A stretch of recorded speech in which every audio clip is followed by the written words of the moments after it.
사도들이 노임에 그 동료들에게 가서 제사장들과 장로들의 말을 다 아뢰니 그들이 듣고 한 마음으로 하나님께 소리를 높여 이르되 대주제여 천지와 바다와 그 가운데 만물을 지은 이시오 또 주의 종 우리 조상 다윗의 입을 통하여 성령으로 말씀하시기를 어찌하여 열방이 분노하며 족속들이 허사를 경영하였는고 세상의 군왕들이 나서며 관리들이 함께 모여 주와 그의 그리스도를 대적하도다 하신 이로소이다. 과연 헤롯과 본디오 빌라도는 이방인과 이스라엘 백성과 합세하여 하나님께서 기름 부으신 거룩한 종 예수를 거슬려 하나님의 권능과 뜻대로 이루려고 예정하신 그것을 행하려고 이 성에 모였나이다. 주여 이제도 그들의 위협함을 굽어 보시옵고 또 종들로 하여금 담대히 하나님의 말씀을 전하게 하여 주시오며 손을 내밀어 병을 낫게 하시옵고 표적과 기사가 거룩한 종 예수의 이름으로 이루어지게 하옵소서 하더라. 빌기를 다함에 모인 곳이 진동하더니 무리가 다 성령이 충만하여 담대히 하나님의 말씀을 전하니라. 믿는 무리가 한 마음과 한 뜻이 되어 모든 물건을 서로 통용하고 자기 재물을 조금이라도 자기 것으로 하는 이가 하나도 없더라.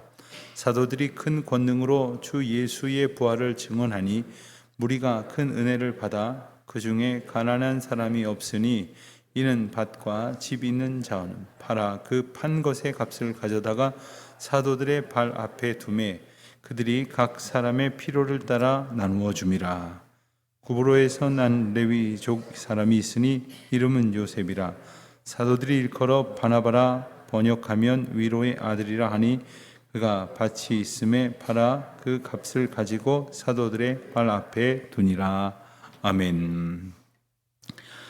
사도들은 성전 미문 앞에 앉아 있었던 나면서부터 걷지 못했던 자를 고친 일로 인해서 이제 종교 권력자들에 붙들려 신문을 받은 바가 있습니다. 그 자리에서 무슨 권세로 이 일을 행하였느냐? 예수 그리스도의 권세로 이 일을 행하였다고 분명히 담대하게 선포합니다. 들어보니까 틀린 말이 하나도 없고 게다가 하나님의 역사가 많은 사람들에게 이미 큰 영향력을 미치고 있는 것을 의식한 종교 지도자들은 사도들을 겁박하고 그리고 다시는 아무 말도 하지 못하도록 위협을 하여서 놓아줍니다.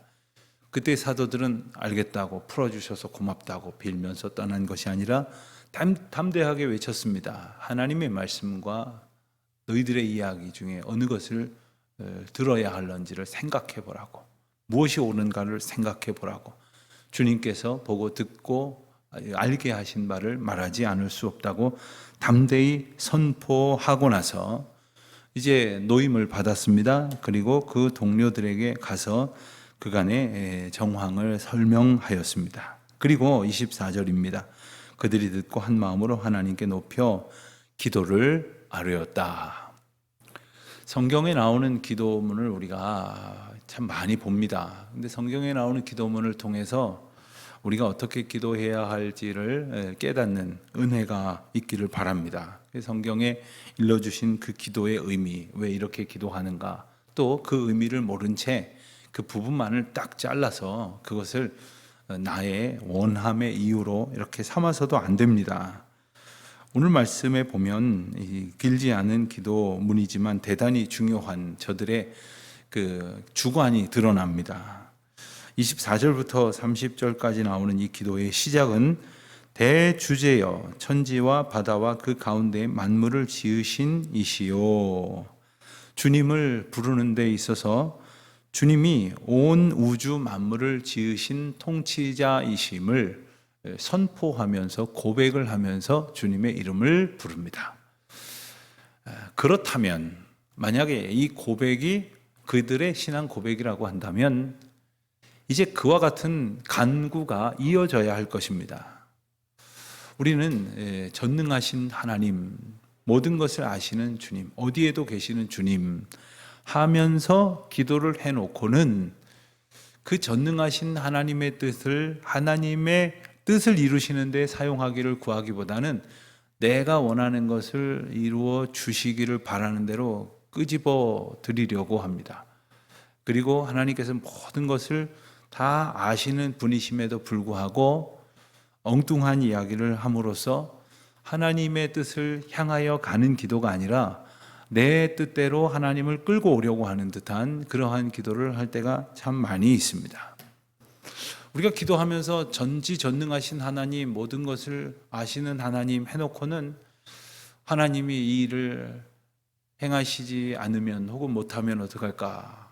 내 사정을 주님은 과연 아시는가? 이러한 염려를 하고 있다면 그것은 우리가 그렇게 부른 고백과 전혀 다른 그러한 마음가짐으로 신앙생활을 하는 겁니다. 우리의 기도가 사실은 우리의 삶과 동떨어져 있을 때가 너무나 많다는 거죠. 그래서 하나님의 은혜 가운데에 우리에게 주시는 그 깨달음을 가지고 기도하게 하시는 것인데, 지금 이들은 하나님께서 모든 것을 다스리신다고 하는 사실을 기적을 베푸시는 그 역사를 통해서, 그리고 기적을 베푸는 도구로 사용하신 성령의 충만하심을 통해서, 그리고 그 과정 가운데에 그 종교 권력자들의 위협을 두려워하지 않게 하시는, 자신들을 담대하게 붙들어 주시는 하나님의 인도하심을 통해서 이제 깨달아가고 있는 겁니다. 자, 그렇게 하나님의 이름을 부른 뒤에 25절입니다. 또 주의 종 우리 조상 다윗의 입을 통하여 성령으로 말씀하시기를 어찌하여 열방이 분노하며 족속들이 허사를 경영하였는고. 자, 이렇게 기도를 했다는 거죠. 어찌하여 열방이 분노하고 족속들이 허사를 경영하였는가. 자, 열방이 왜 분노할까요? 그것은 자기의 뜻대로 일이 되어지지 않기 때문일 것입니다. 하나님의 뜻대로 행하시는 일이 자기가 원하는 것과 만약에 다르다면 그는 생각을 하기를 하나님의 뜻이 이루어진다고 생각하는 것이 아니라 왜 내 뜻대로 되지 않지? 라고 생각을 하면서 분노한다는 거예요. 사람들이 종종 혼잣말로 푸념하듯이 한탄하듯이 화를 내면서 내 마음대로 되는 게 하나도 없어. 그렇다면 세상은 잘 돌아가는 거예요. 원래 내 마음대로 되는 게 없어야 돼요. 주님 뜻대로 되는 것만이 있어야 하는 거예요. 그런데 하나님의 뜻이 이루어지지 않는다고 분노하는 게 아니라 자기 뜻대로 되지 않는다고 분노하고, 그러다 보니까 어떡합니까? 족속들이, 많은 사람들이 헛된 일을, 허탄한 일들을, 정말 썩어질 일을 경영한다 하는 겁니다. 여러분, 만약 우리가 하는 일이 내일 아침 되면 이거 물거품처럼 다 사라질 일이라고 하면 그 열심히 할 마음이 들겠습니까? 그런데 그렇게 하고 있어요. 왜요? 이게 사라질 것이 아니라고 생각을 하기 때문이죠. 이게 쌓으면 쌓아질 것이라고 생각을 하기 때문이죠. 참 애쓰고 수고해도 아무것도 손에 쥐어지지 않는다면 하나님의 은혜입니다. 왜냐하면 그걸 빨리 깨달아야 이게 허사를 경영했구나 하는 것을 알겠죠. 근데 또 조금 쌓아지는 것 같고 미련하게 행했는데 뭐가 조금 되는 것 같다. 그러면 열심히 더 할 것 아닙니까? 그래서 악인의 형통이 하나님의 저주라는 거예요. 악인은 그가 하는 일이 잘 안 돼야 돼요. 그래 정신 차리고 돌아오죠.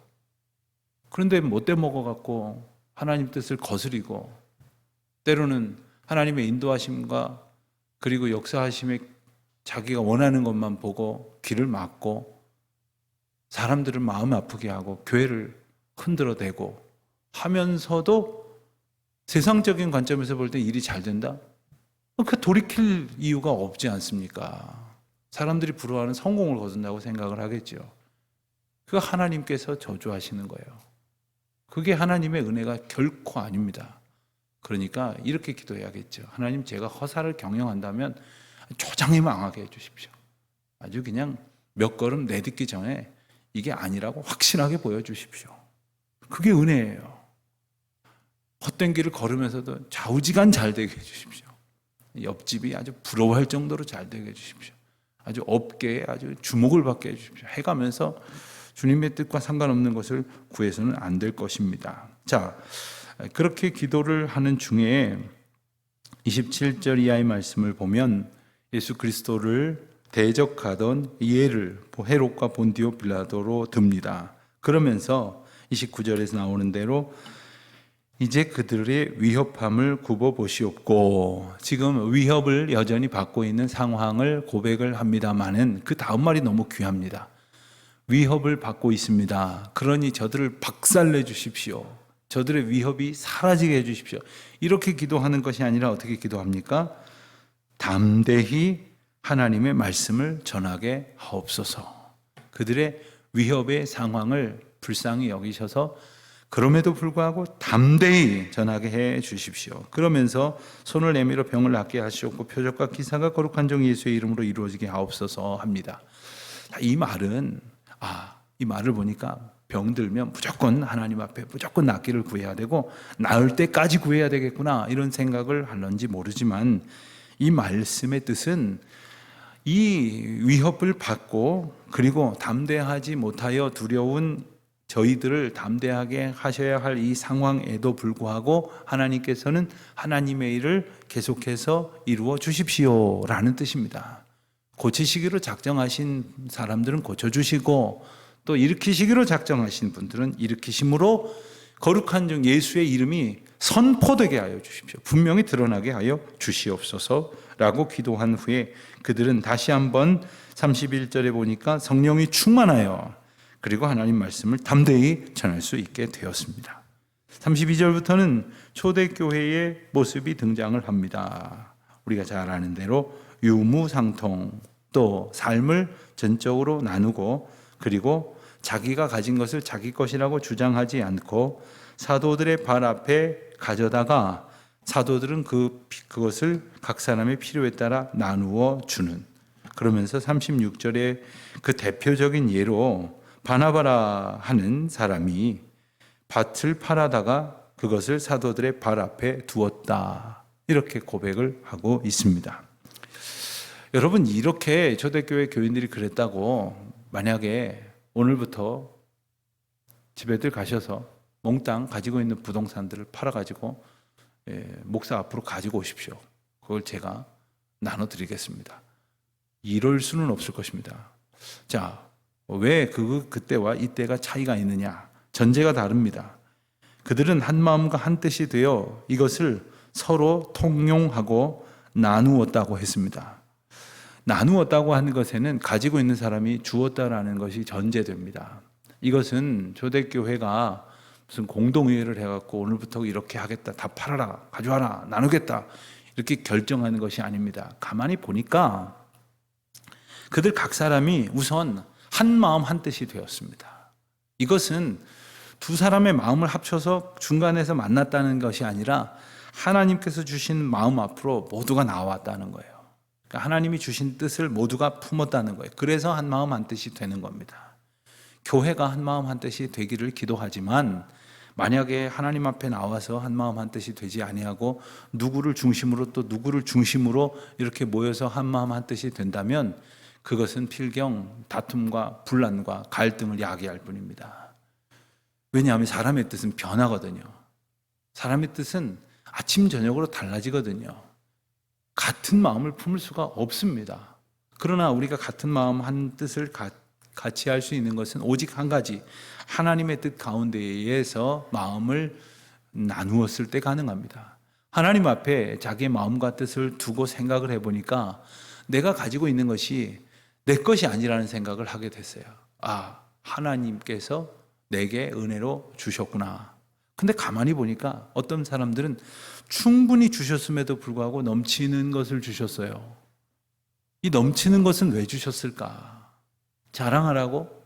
이것으로 더 부를 축적하라고 주셨을까? 이것을 내게 주신 충만한 은혜로 보고는 이것은 내가 쌓고 있다가 썩어질 것이 아니라 이것은 하나님 앞에 드리고 나누어야 할 것이라는 사실을 깨달았어요. 이것을 깨달았기 때문에 기꺼이 드리고 나눌 수가 있었던 것이에요.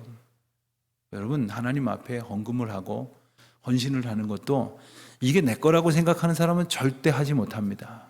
시간이 남아서 헌신하는 게 아니에요.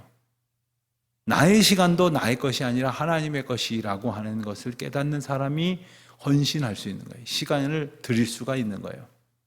오늘 말씀에 보면 그 마음을 가지지 아니한 그런 아주 잘못된 예가 이제 내일부터 나오는 본문에 등장을 합니다마는, 순전한 마음으로 나의 삶이, 내게 주신 것이 하나님께서 내게 베푸신 은총이라고 하는 것을 깨달은 자가 보이는 삶의 모습. 그렇다면 우리는 이와 같은 모습을 닮아가지 못한다면 말로만 하나님의 은혜라고 생각을 하는 것이지, 누구 한 사람 그리스도 예수의 이름으로 대접할 줄 모르고 섬길 줄 모르고 또 누구 한 사람 문안할 줄 모른다면 그것은 말만 하나님의 은혜로 살아갔을 뿐이요, 내 손이 닿는 모든 것은 다 내 거라고, 어린아이가 아주 그냥 때를 쓰면서 다 내 거야 라고 욕심을 부리는 것과 다름이 없는 겁니다. 우리가 어린아이들이 이제 조금 1살, 2살 더 철이 들면 신기한 장면을 목격하게 됩니다. 어린아이들이 그냥 모두 다 자기 거라고 움켜쥐던 그 아이들이 갑자기 동생에게 야, 너 이거 하나 먹어. 또 옆에 있는 친구한테 이거 너도 하나 가져. 왜요? 이게 자기 게 아니라는 것을 아는 거예요. 이게 내가 얻을 만한 것이 아니라 엄마 아빠가 또 할머니 할아버지가 예뻐하여서 주신 것이라는 것을 알면 내가 더 가지고 싶은 마음이 왜 완전히 사라지겠습니까마는 그제서야 나눌 수가 있는 거예요. 간단합니다. 꼭 어린아이의 비유를 들지 않아도 우리가 하나님의 은혜로 살아가고 있다는 것을 알면 이 시간이 내 마음대로 내 뜻을 채우려는데 써야 될 것이 아니라 주님의 뜻이 이루어지기를 원하는 마음으로 사용되어져야 할 것이라는 것을 알게 됩니다. 오늘 우리의 시간과 혹 우리의 물질이나 우리의 마음이 어떻게 사용되어지는 것을 한번 자기 자신이 들여다보십시오. 얼마나 하나님의 뜻에 그리고 주신 은혜에 합당하게 살아가는지를. 그래서 더욱 하나님께서 주신 은혜에 합당한 우리 모두가 되시기를 주의 이름으로 축원합니다. 기도하겠습니다. 아버지 하나님, 감사합니다. 하나님 앞에 함께 기도하는 가운데에 또 하나님의 은혜를 함께 붙드는 가운데에 한 마음 한 뜻 되게 하시는 줄 압니다.